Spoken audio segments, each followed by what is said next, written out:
முருங்கைக்கீரை இதில் எல்லாம் சத்தா அப்படின்னு கேட்குற அளவுக்கு மல்டிவிட்டமின்ஸ் இருக்குங்க. இதில் நம்ம போன்ஸ், ஹேர், ஸ்கின் எல்லாத்துக்குமே நல்லது.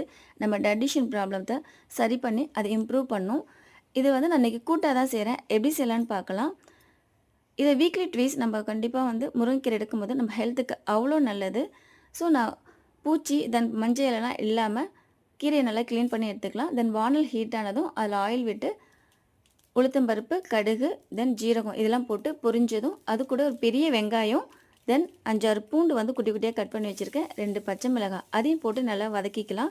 இது கூடவே பெரிய தக்காளி ஒன்று போட்டுக்கிறேன். அதையும் பொடியாக கட் பண்ணி இதோட ஆட் பண்ணி இது வதங்கிறதுக்கு கொஞ்சம் உப்பும் ஆட் பண்ணிக்கலாம்.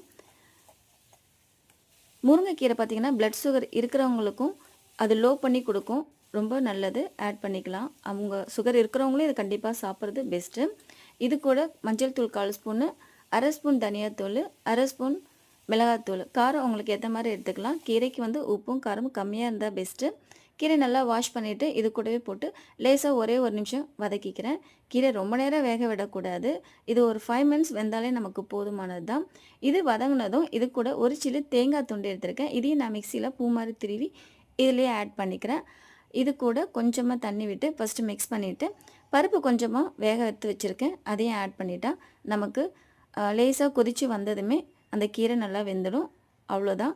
இது கூட ஒரு 1/2 ஸ்பூன் இல்லை 1 ஸ்பூன் மிளகுத்தூள் சேர்த்துட்டோம்னா சூப்பராக இருக்கும். இது சாப்பாடு அப்படியே கூட பவுலில் போட்டு சூப் மாதிரி சாப்பிட்லாம். ஹெல்த்துக்கு ரொம்ப நல்லது. கண்டிப்பாக வீக்லி ட்வைஸ் ட்ரை பண்ணுங்கள்.